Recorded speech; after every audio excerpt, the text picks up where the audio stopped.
Spoštovane dame in gospodje, dober dan.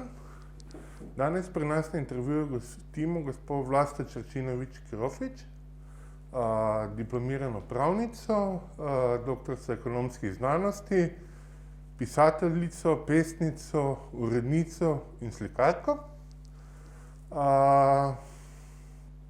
Dober dan, gospa. Pozdravljeni. Gospa Čerčinović, gospa Krofič.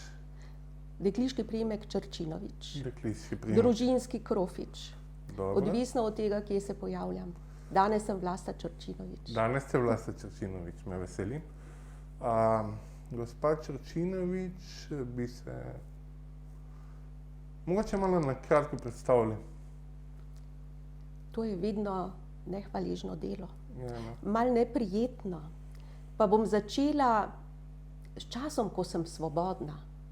To se pravi, leta 2009 sem se upokojila in se začela ukvarjati s kulturo. Zakaj s kulturo?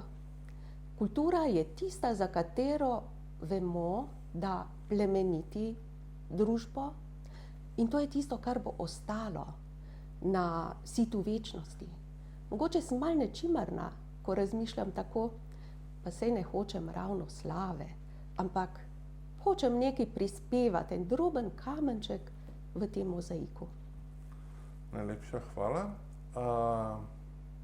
Pri Kulturnem centru Maribor ste izdali zbirko kratkih zgodb Celica, kjer pa me zanima, koliko so te zgodbe avtobiografske, koliko se naslanjajo na vaše lastne izkušnje? V vsaki zgodbi je delček mene, to se pravi delček avtobiografije, čeprav nabiram zgodbe oziroma blago za podlage za zgodbe iz vsakdanjih dogodkov, iz tega, kar preberem, iz tega, kar mi pripovedujejo tisti, ki jih srečujem, ali v društvih, ali na cesti, in potem vse skupaj zapakiram v eno tako obliko, ki bi ne bila zanimiva za bralca. Zakaj? Če se bralec vsaj v delčku tistega identificira, je namen dosežen. Res pa je, da ne pišem za določen krog bralcev.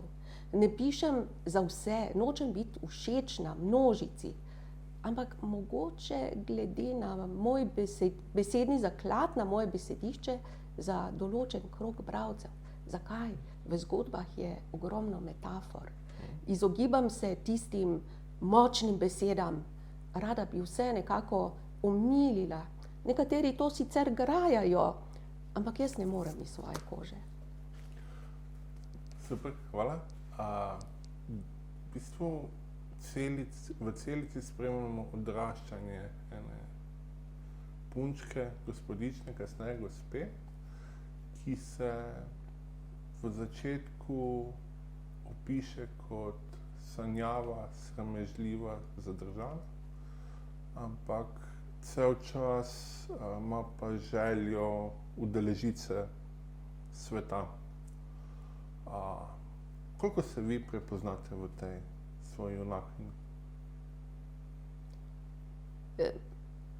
Glede na to, da sem rojena v znamenju levinje, znamenju leva, in verjetno je kanček resnice v tem, da hočemo biti vedno nekje spredaj, vedno nekje opazni, vedno v nekem središču. Čeprav tako, kot ste ugotovili pravilno, ko sem bila otrok, sem bila dokaj plaha. Verjetno zato tudi, ker sem imela strogo mamo, ki je rekla, to moraš tako in tako napraviti in nimaš nobene besede. Ja, seveda, potem sem se osvobodila, recimo pri dobrih 18 oziroma 19, ko sem šla na študij v Ljubljano in sem bila prepuščena sama sebi. Ja, potem sem odrasla in danes sem zrela ženska. Do tega študija ste odraščali na Teznu, mislim, da ste obiskovali osnovno šolo Martina Konšaka, ki mu tudi en del zgodb posvečate. Mogoče povedali kako besedo o svojem otroštvu, o Teznu, o Tamu, o teh tovarnah, o vzdušju, tezna 60-ih let? Takrat je bilo seveda drugače, kot je danes. Dokler nisem bila v 6. razredu osnovne šole, niti nismo imeli televizije. Bili smo bogati, ker smo imeli radio. Ampak nekaj je, imeli smo starše, ki so nam bili na voljo. Delali so do 2, ob 2:30 so že bili doma in potem so nas lahko spremljali po Teznu, po poteh, seveda takrat, ko smo bili še majhni otroci. Kasneje sem seveda Tezno raziskovala skupaj v družbi svojih sošolk, sošolcev. Mogoče en tak dogodek, ki pa mislim, da ni v Celici opisan, ampak v eni prejšnji zbirki kratkih zgodb, to je v Fatalni ženski. In kako sem jaz grešila oziroma prelomila tisto zaupanje staršev pa napotke, bodi previdna. S sošolkami smo se zmenile, da gremo s kolesi v Dobrovce. Si lahko predstavljate, iz Tezna v Dobrovce k neki sošolki? Šle smo, tam smo jo srečale, se predolgo zadržale in potem smo se vračale že v mraku domov s kolesi. Zadržale so nas na Teznu še zapornice, ker smo ubrale eno drugo pot in to po Tržaški cesti. Bila sem v skrbeh, kaj bodo starši rekli, ko bom prišla domov. Res stiskalo me je pri srcu. Ampak ko sem prišla v stanovanje, še ni bilo nikogar doma. Hitro sem vzela v roke zvezke, se zatopila v naloge in zamolčala, kje sem bila. Kar se tiče previdnosti iz Tezna tistega časa, so pronicale pripovedi o Stržunskem gozdu, pa o tezenskih pa pobreških bandah, ki so se tam srečevale. Ali je tudi to bilo v vašem svetu?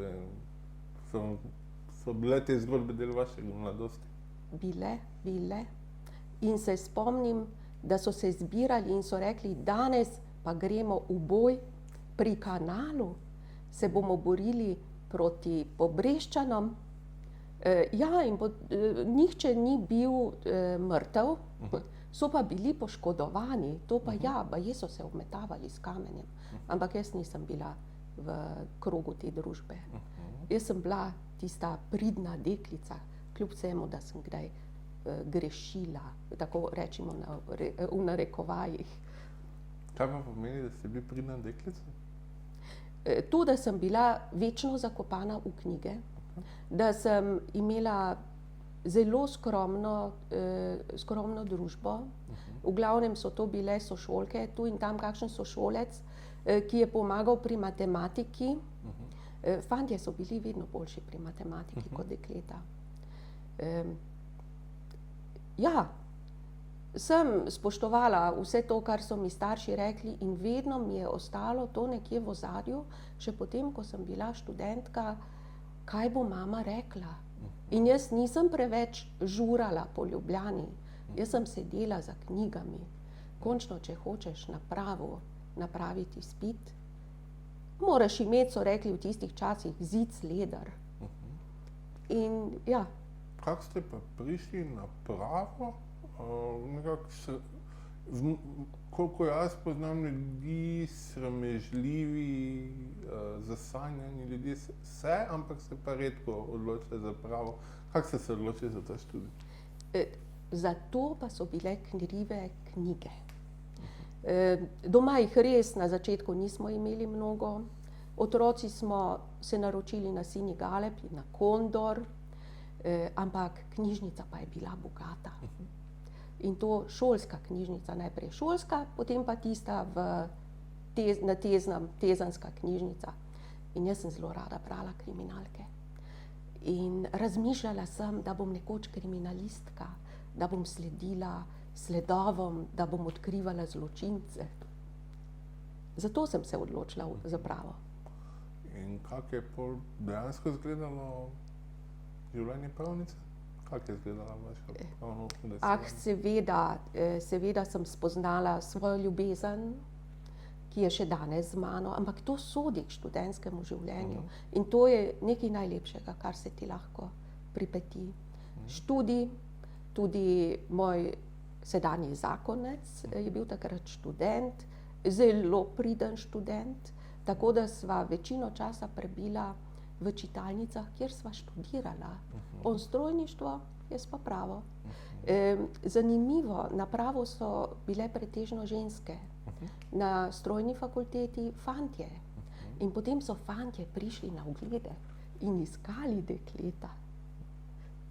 Ja, ampak on ni zahajal takrat na oglede, to je ena druga zgodba, a lahko rečemo usoda? Zvezde so se poravnale. Nekega dne sem hitela na avtobus, bila je pomlad, bila sem nesrečna, tam v parku pred pravno fakulteto, to je tam, kjer je danes rektorat, so se parčki stiskali na klopcah, se poljubljali, golobi so gorulili tam naokrog, jaz pa sama, brez fanta. Ampak sem bila jezna, tekla sem na avtobus, ujela sem ga, avtobus je bil prazen. Le na enem stolu je sedel neki mladenič in jaz sem prisedla k njemu. Pogovor je stekel in potem sem spoznala, da to sploh ni neznanec, ampak študent iz Maribora, ki je hodil na isto gimnazijo kot jaz, ki sem ga že takrat občudovala in opazila, 1 leto starejši. Ja, v take se zagledamo. No, in potem je iskrica preskočila. In še danes je en plamenček. Super. Bi mogoče v tem času ste rekli, da ste tudi na skrivaj pisali poezijo? Da... Res je. Verjetno tako vsak začne. Najprej pišeš verze, preoblikuješ, malo plonkaš, rimaš. Danes pišem povsem drugače. Tudi če napišem kakšno poezijo, je to pesem v prozi. To ni tisto, kar bi se rimalo, ampak ima čisto drug pomen. Drugače sem pa prozaistka.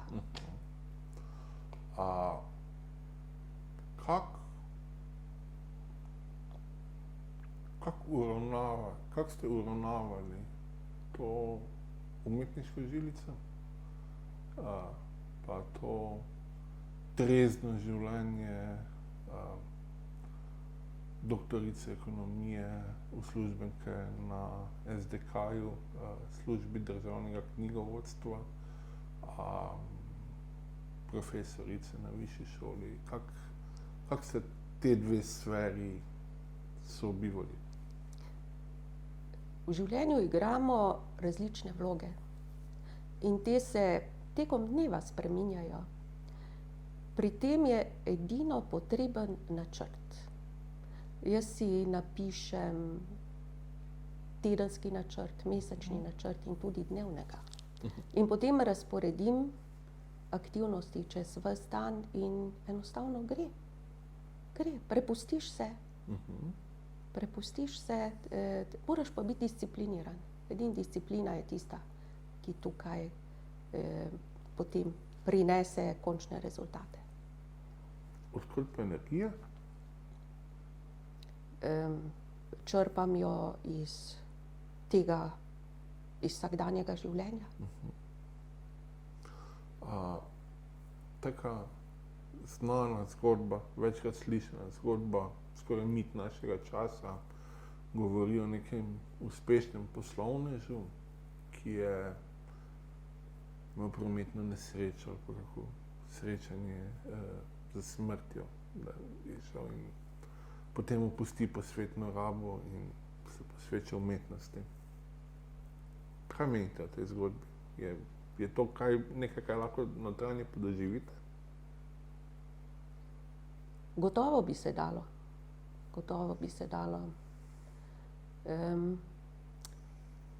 Če pogledam vse to, kar ste našteli, kar sem počela, nisem počela vsega hkrati.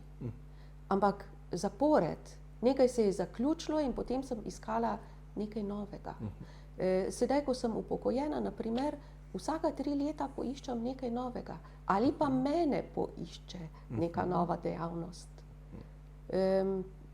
Ja, to je, kaj nekateri rečejo, usoda. Usoda, čeprav jaz nisem religiozna.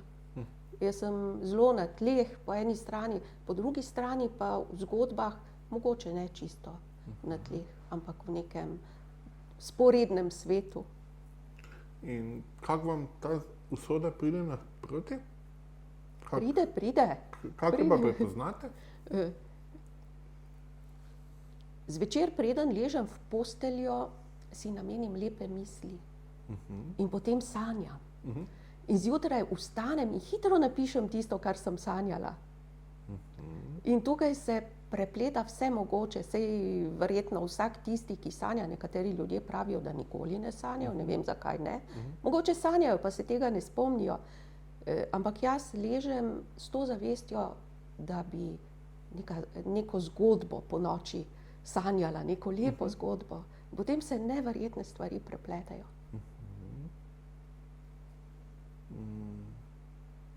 Ste vizionarka?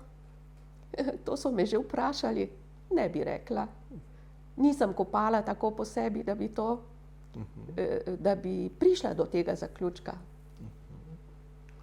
V bistvu začela smo ta intervju s trenutkom, ko ste šli v penzijo.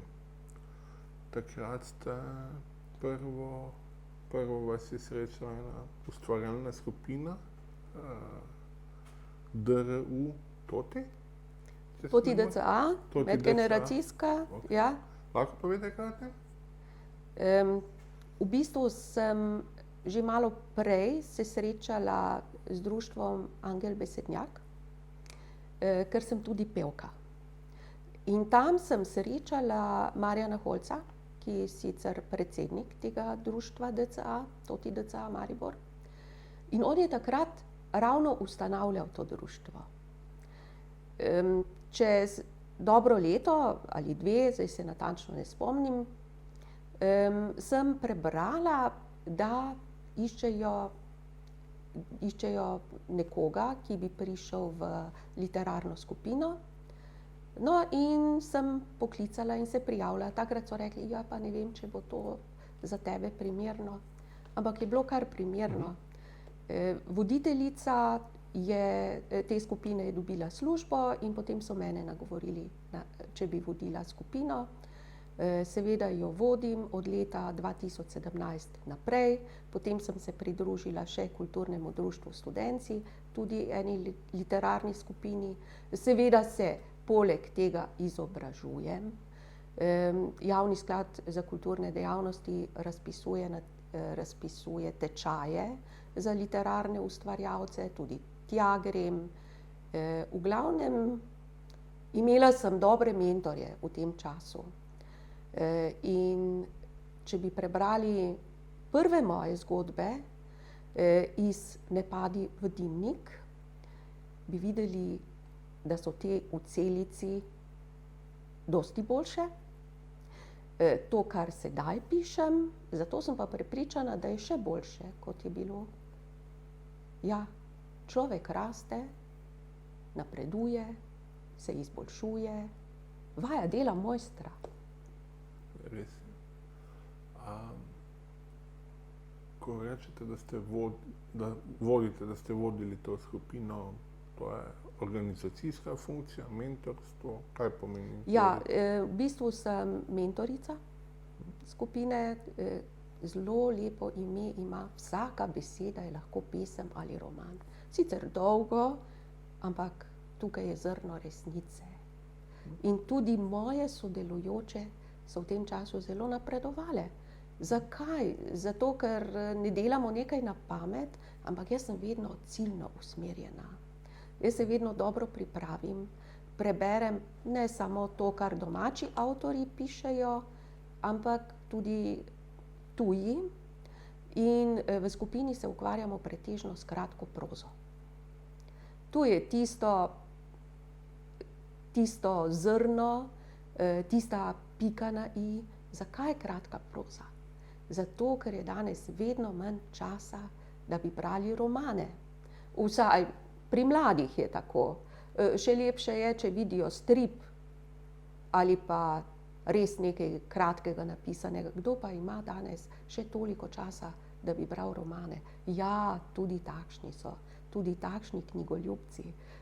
No, zanimivo je Pia Marincelj, ki je znanstveno monografijo izdala o tem, kaj se nahaja na naših knjižnih policah, je ugotovila, da ima 40% Slovencev doma do 50 knjig, 33% 50 do 100, nekaj je onih, preostali procenti so tisti, ki imajo do 200 knjig, nekaj je pa celo tisti, ki imajo doma več kot 500 knjig. In se lahko pohvalim, naše domače knjižne police imajo dosti več kot 500 knjig, še več kot 1000.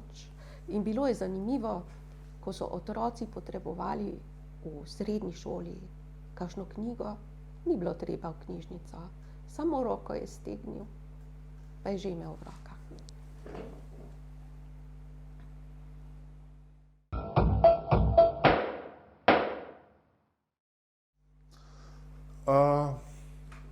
Na visoki šoli, akademija ste učili, mentorica ste v skupini Toti.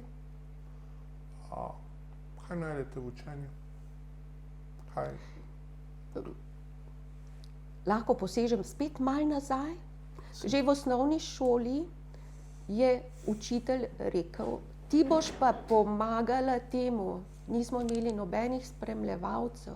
Če je kdo zbolel, smo si sposojali zvezke oziroma smo jih posojali in pomagali sošolcem. Ja, tudi danes imam v sebi tiste veščine poučevanja pa razlaganja. In ko sem doktorirala, sem srečala eno gospo, ki je bila sociologinja, pogovarjali sva se in sem rekla, ko se bom upokojila, bom pa jaz tudi predavala. Je rekla, zakaj šele tako pozno? Zdaj je treba, zdaj. No, in takrat sem se leta 2002 priključila akademiji.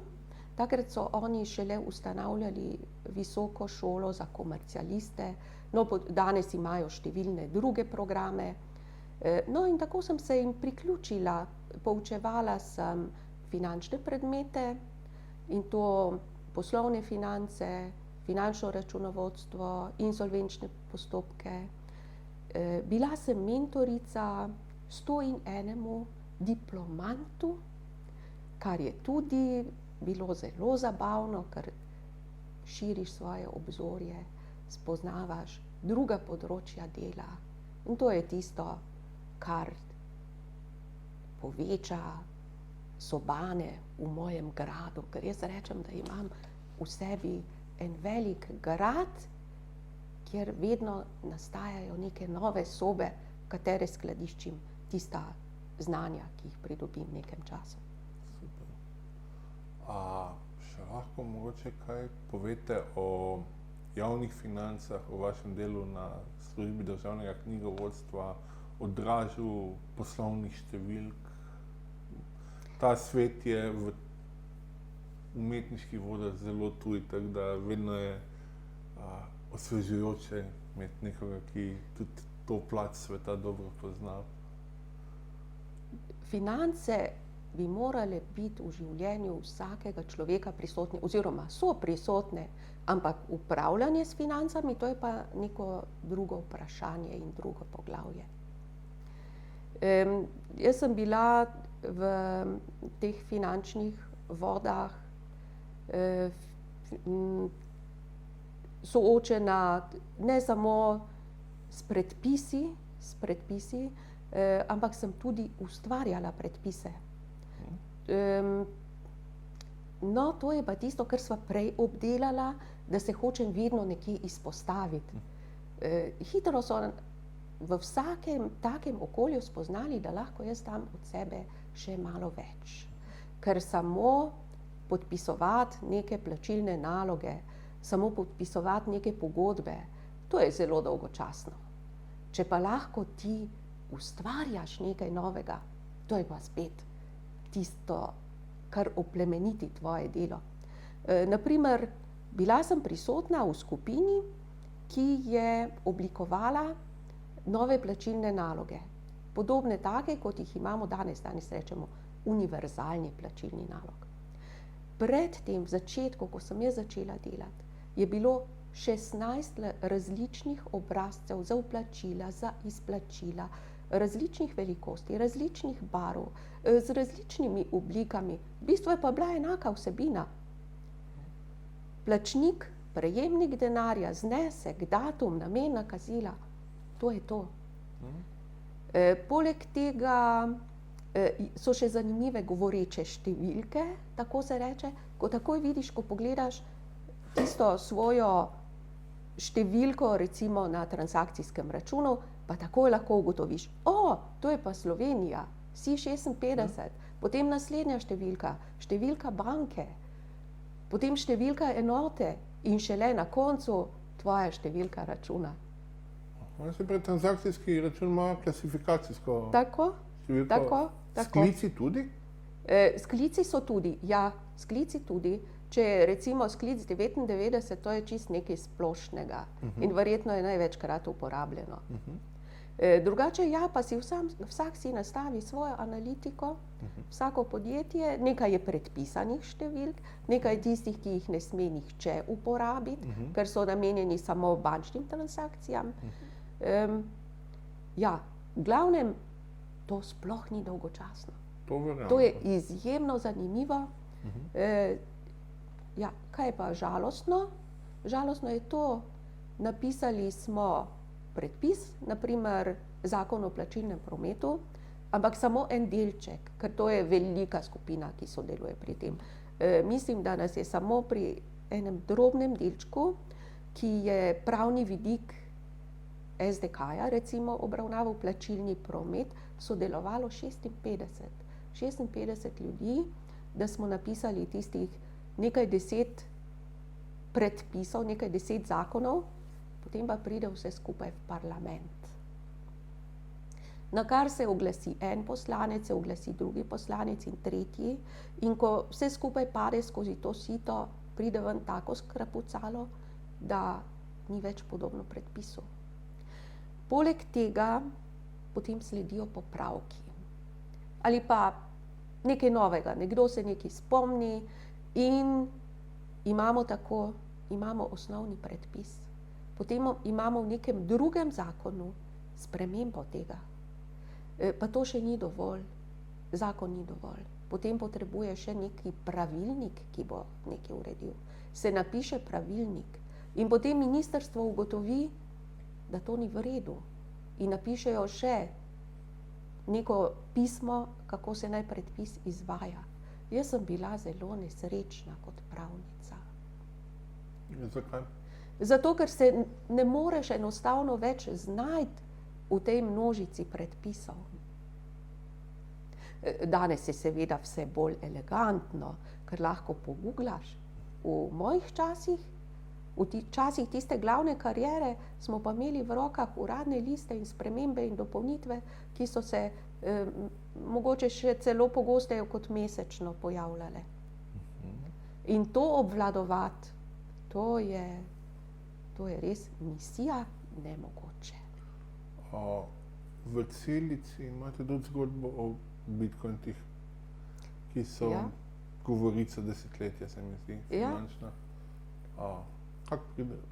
So bitcointi del te zgodbe ali so iz čist druge zgodbe? So čisto iz druge zgodbe. Ja, čist nekaj sodobnega.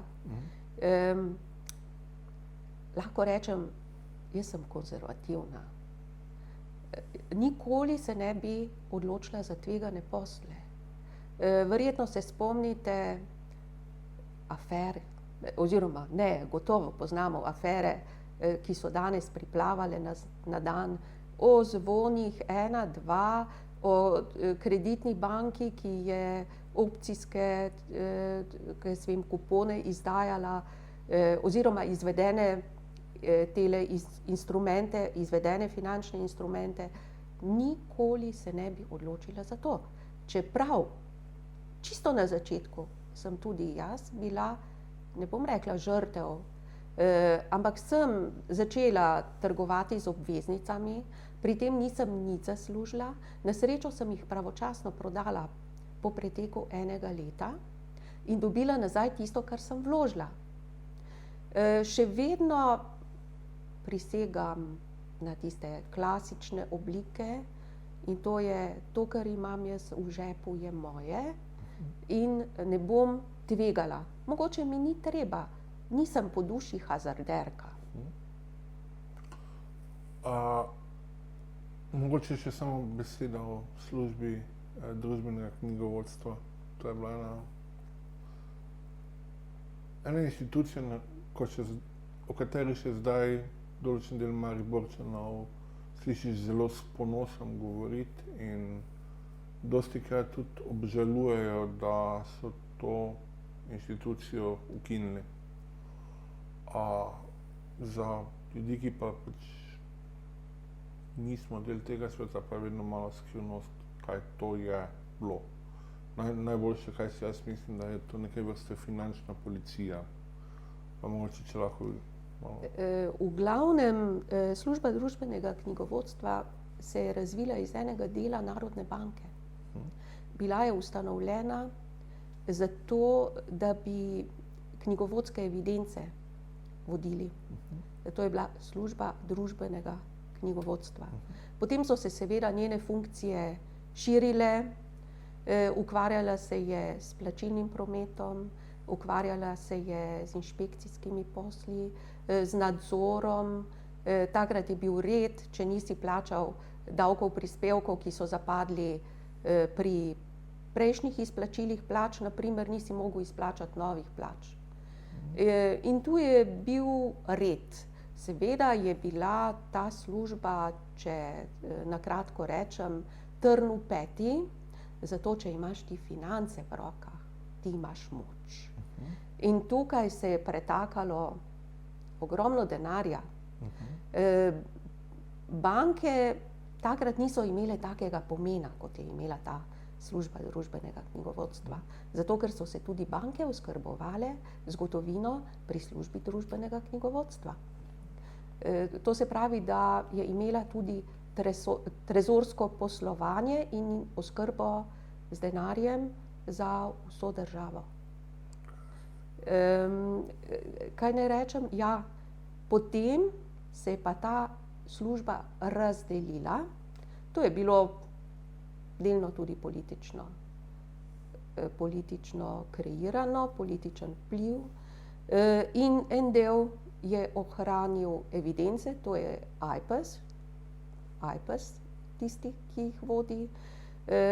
Davčne zadeve so se preselile k davčni upravi, ki je takrat tudi že sicer delovala, ampak v drugi funkciji kot danes. Uprava za javna plačila pa je še vedno opravljala plačilni promet in ga še opravlja, ampak to za javni sektor. In je tudi zelo pomembna institucija. Tisti, ki ima pregled nad financami, je pač glavni. Danes je pa to malo razpršeno. Malo tukaj, malo tam. Dobro, ne bom komentirala, kaj je boljše, kaj je slabše. Prejšnjemu sistemu bi lahko očitali samo to, da so stranke, ki so morale voditi poslovanje preko računov pri SDK, v bistvu financirale tudi svoj nadzor. Nadzorno funkcijo. Ja.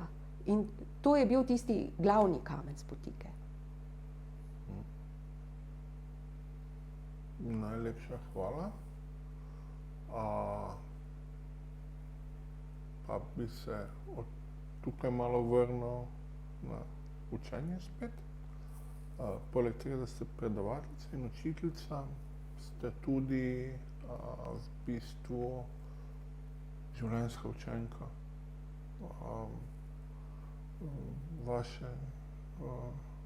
del vašega zanimanja po upokojitvi gre tudi likovnim zadevam in imate tudi magisterij iz slikarstva oziroma iz likovnih. Ja, prav ste povedali.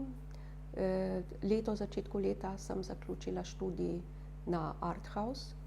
To je šola za risanje in slikanje.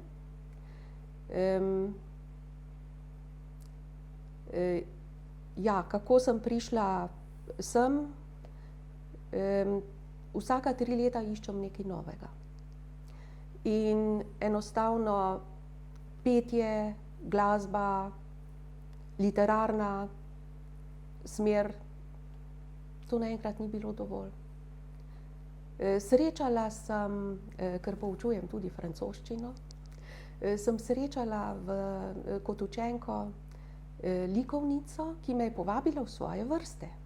Zakaj? Jaz sem napisala takrat eno zgodbo in iskala nekoga, ki bi jo ilustriral. Pa sem njo naprosila in je rekla, veš kaj, to bi pa ti lahko sama, pridi k nam. In to je bila čudovita ženska, žal ni več med nami, Sonja Mrhar, ki je bila zelo poštena, ker je po enem letu rekla, veš kaj, jaz sem ti dala zdaj vse, kar ti lahko dam, priporočam ti, da greš k drugi učiteljici. In potem sem jaz zamenjala nekaj učiteljev. Ko so mi dali tisto, kar so mi lahko dali, sem šla naprej. In nekega dne so rekli na neki razstavi, veš kaj, če bi ti imela diplomo.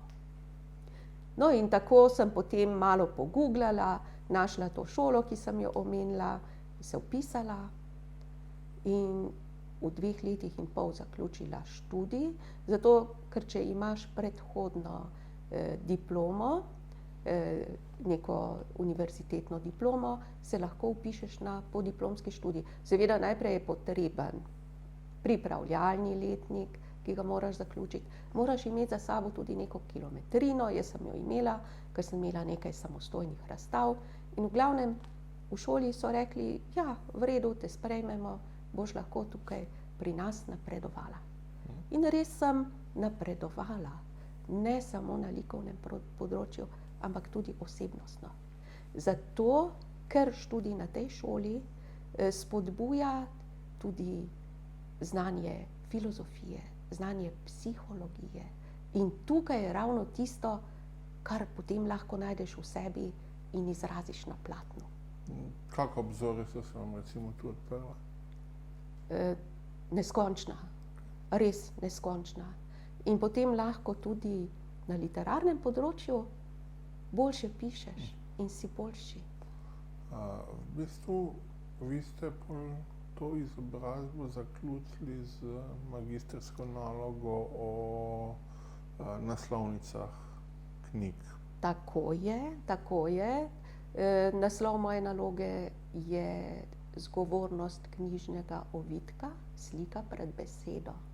In če lahko na kratko nekaj povem o tem, najprej je bila slika. Če pogledamo v davno preteklost, se je že človek v jami podpisal, tako da je odtisnil svojo dlan na steno. In potem prvi zapisi, ki jih najdemo, so v bistvu slikovne podobe. Potem so klinopisi. In abeceda, ki jo imamo danes, to je največja iznajdba človeštva. Zakaj? Ustno izročilo ni dovolj, če pa imamo nekaj napisanega, pa to preživi stoletja, tisočletja in se ohrani zanamcem. Zakaj sem se pa odločila za knjižno opremo? Zato, ker sem tudi čisto po naključju začela sodelovati s Kulturnim centrom Maribor, založbo. Ja, saj ne vem, naključja so verjetno tista. Spoznala sem dr. Marijo Švajncer, v bistvu nisem je spoznala, poznala sem jo že prej. Ampak ona je rekla, ja, ti bi pa lahko bila tukaj in me je tudi priporočala Dušanu Hedlu. No, tako sem jaz prišla v stik v založbo. In ker sem bila že tukaj in ker je likovna smer povezana tudi z založništvom, sem se odločila za tako, lahko bi rekli, marginalno nalogo, ki pa je tudi zelo pomembna. Že prve knjige, ki so bile natisnjene, pa recimo tiste inkunabile, prvi izvodi v kodeksih, kjer so na pergamente, to se pravi na dobro obdelane kože živali, pisali in risali podobe iz vsakdanjega življenja. Ja, to je tisto, kar je že takrat pomenilo sliko in besedo. Danes seveda, s čim se srečujemo? S knjižno opremo. Knjižna oprema, kaj je to? To ni samo tisto, kar je v knjigi natisnjeno kot slika, ampak je tudi knjižna ovojnica, knjižni ovitek. In če tukaj pogledamo, jaz sem takrat vzela v roke za svojo nalogo 5 pesniških zbirk, ki so jih napisale ženske pri Kulturnem centru Maribor, ki jih je izdala založba Frontier. In kaj sem ugotovila? Ugotavljala sem povezanost vsebine poezije z likovno opremo. In ugotovila sem, da založba posveča temu vprašanju veliko pozornosti. Tudi velike založbe posvečajo knjižni opremi veliko pozornosti, čeprav bralci pa so indiferentni do tega vprašanja. Zakaj se založbe zavedajo, da je potrebna dobra knjižna oprema? To je zrcalo nekega časa in to bo ostalo. In zato je to pomembno. No, pa še zdaj poglejmo čisto konkretno tole pesniško zbirko. Napisala jo je Marija Švancer in je v čast oziroma v spomin igralcev Gašperja Tiča in Jerneja Šugmana. Oba sta že pokojna. Zdaj se pa malo sprehodimo po tej naslovnici, če tako rečem. Oba avtorja zavzemata na knjigi enak delež prostora, to se pravi, da sta bila enako pomembna za njo. Oba sta umeščena na pasivno stran, na desno. To pomeni lahko, da jo ni več med nami. Uokvirjena sta s črnim okvirjem. Če pogledamo v vogal, je tudi tam ena črna proga narisana. To se pravi, ni jo več. In tale podnapis, spomin, je skoraj odveč, ker bi bralec lahko, če bi pozorno pogledal sliko, takoj ugotovil, da jo ni več med nami. Mislim, da je oblikoval to naslovnico Peter Dobaj in je zelo, zelo dobro tudi zadev značaj teh dveh upodobljenih igralcev. Šugman je moder. On je hladen, kot da je tukaj že malo naveličan življenja, vsaj na tej sliki. Medtem ko je Gašper Tič še vedno strasten, takšen, kot je bil v svojem življenju. In v glavnem ta ovitek odseva vsebino pesmi, ki jih je doktor Švancerjeva tukaj zajela. Če dovolite, bi se dotaknila še ene knjige, to pa je pot, ki sem jo oblikovala za potrebe projekta magistrske naloge. Zakaj projekta? Če hočeš izdati knjigo, moraš napraviti nek projekt. Če ti ne določiš rokov, če ne določiš finančnih sredstev, ki so potrebna za izdajo knjige, bo projekt propadel. No, in za namene tega projekta sem poiskala pesnico, Mileno Nemec Mimi, ki sem jo že prej poznala in sem vedela za njo, da dobro piše. Vsaj za moj okus, no, okusi so različni. Poslala mi je 80 pesmi, ki sem jih združila v tej knjigi v 6 sklopih. In seveda sem jih prebirala, zato da sem začutila njihovo globino. Torej, našla sem pesnico Mileno Nemec Mimi, ki sem jo poznala že prej.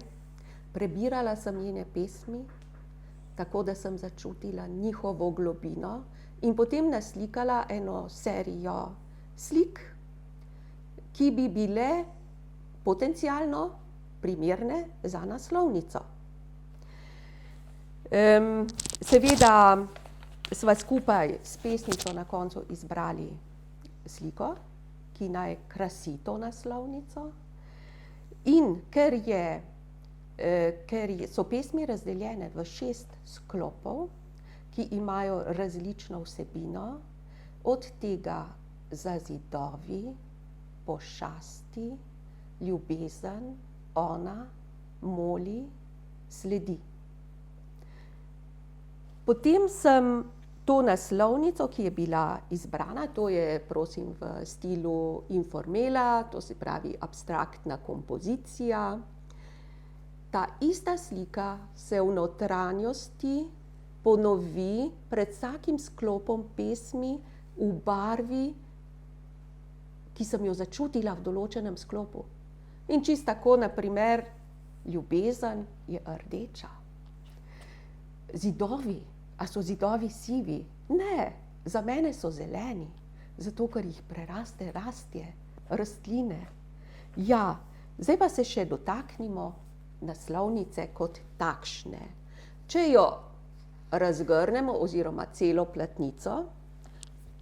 platnico, če pogledamo, kaj vidimo? Vidimo, da je pomembna tudi zadnja stran. In če pogledamo napis Pot nas to vodi na hrbet, kjer potem vidimo verze. Takoj ugotovimo, to je poezija. Ne da bi sploh odprli knjigo. Čeprav, če bi pogledali besedo pot, bi lahko rekli, to je večpomenska beseda, kdo ve, kaj to je. Lahko je to življenjska pot, lahko je to v pragmatičnem smislu pot, lahko je to pot usode. Ja, ampak ker so tukaj verzi, takoj vemo, to je poezija. Poleg tega je spodaj v logotipu založnika napisano, da gre za poezijo. Pa še enkrat obrnem na naslovnico. Poglejmo še Milena Nemec Mimi, napis. Avtorica. Takoj vemo, da je avtorica. Ampak poglejmo to vodilno črto. Ta nas pa vodi na notranji zavihek, kjer je življenjepis te umetnice oziroma pesnice. V tem primeru sem izbrala knjigo oziroma platnico Zavihki. Nekoč, no, tudi danes imajo še katere knjige s trdimi platnicami ovojnice, ampak te ovojnice so nehvaležne, ker se hitro strgajo, pa so potem neugledne in knjiga brez knjižnega ovitka je gluha in slepa. No, tako sem tole naslovnico sestavila, zdaj pa še mogoče nekaj o sliki, ker nekaj je res. Beseda, črka, pritegne naš pogled. Tole sliko pa vidimo šele kasneje. In če pogledamo, poglej, modra barva, to je vsak tisti najprej opazil, ki je vzel v roke in je rekel, to je moja barva. Večini Evropejcev je modra barva najbolj priljubljena. Ampak potem, če pogledamo vsebino, zakaj je tako, to se pravi na konotativni ravni, pa vidimo, koliko modrine nas obdaja. Nebo nad nami je modro, vode so modre, potem modrost. Ja, modrost tudi lahko opišemo kot modro. Poleg modre barve so tukaj nanizane linije v nepestrih barvah, v beli in črni, in te se prepletajo in nastajajo tudi določene točke, na katerih se lahko ustavimo. In če bi tukaj še nadaljevala, bi lahko pripovedovala in še pripovedovala o tem, kako naj mi sploh opazujemo to naslovnico, da je pomembna. Žal, ko je knjiga nekje v Kobi zapisana, ni nikjer imena oblikovalca knjige. Dobro, pri naslovnici verjetno je napisano, kdo je tisti. No, vsaj v kolofonu, če ne kje drugje. Bi bilo smiselno, da bi bila tudi slika knjige, kako bi si želeli sliko knjige? Je v nekaterih primerih. Je v nekaterih primerih, sploh kadar gre za elektronsko izdajo knjige, je tudi naslovnica zraven in mislim, da je to zelo v redu. Vsaj dobro. To je moje osebno mnenje. In sem zadovoljna, kadar je zraven. Če knjige kupujete, recimo, ali pa si izposojate, koliko ste pozorni na naslovnice, pa na razmerje med tem, kaj na naslovnici, pa kaj pol v knjigi preberete. Je to del vašega bralskega doživetja?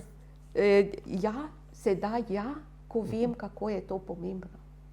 V preteklosti verjetno nisem bila tako pozorna. Bolj sem pogledala knjigo kot knjigo, kaj vsebuje, kaj je v njej zapisanega.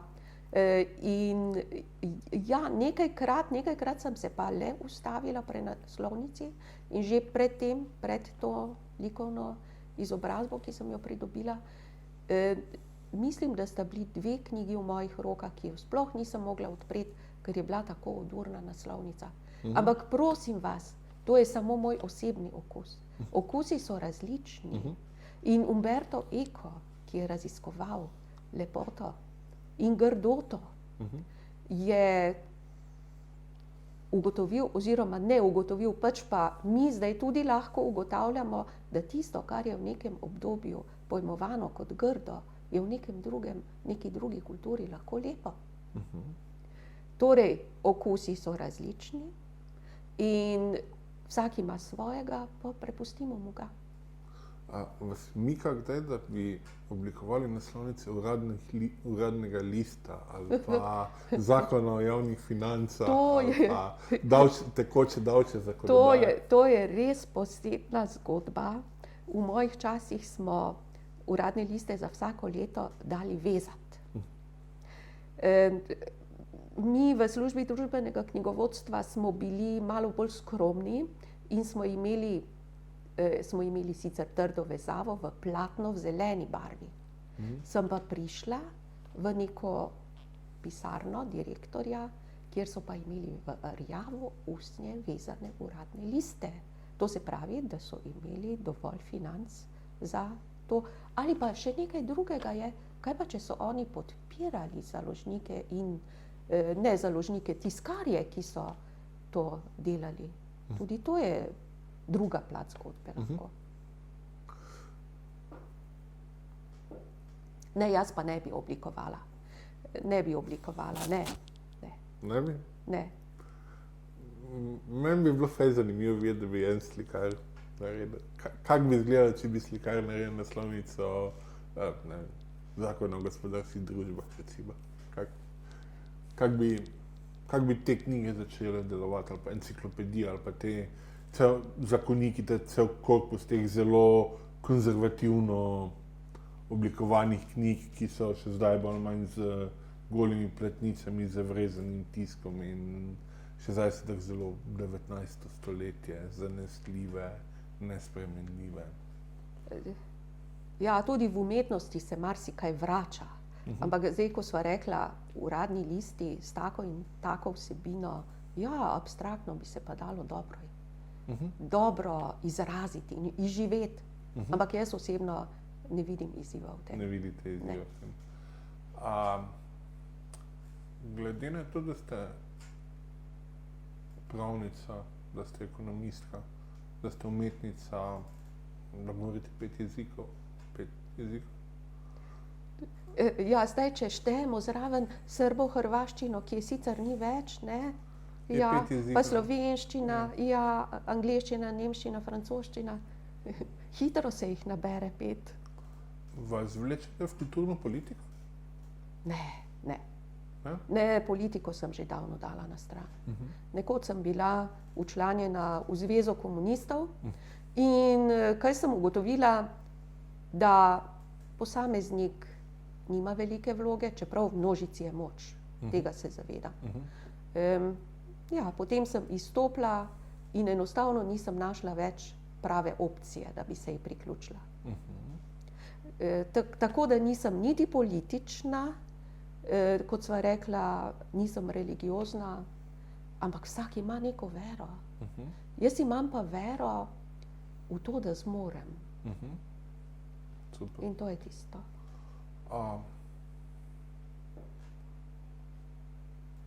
Če bi dali na svet,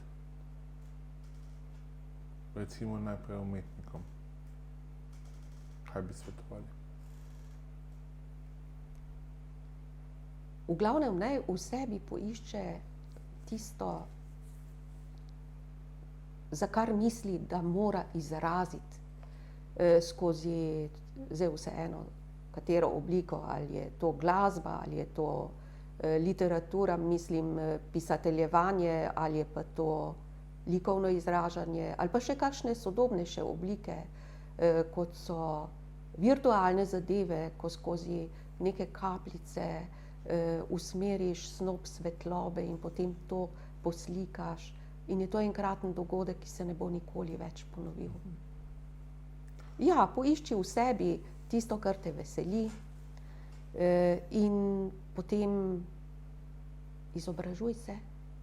Ni dovolj, da zaspiš na tistih lovorikah iz preteklosti. Tudi recimo likovna šola, ki sem jo zaključila, naziv je zelo lep, magistrica likovnih umetnosti, ker smo se srečali vsem mogočim, tudi s performansom, filmom in še s čim. To ni dovolj. To je samo tisti temelj, tisti podstat. In od zdaj naprej moram jaz graditi, jaz moram poiskati nekaj novega, jaz moram vsak dan nekaj drugega iskati. In potem vidim, to je že bilo obdelano. Ne, jaz moram po drugi poti.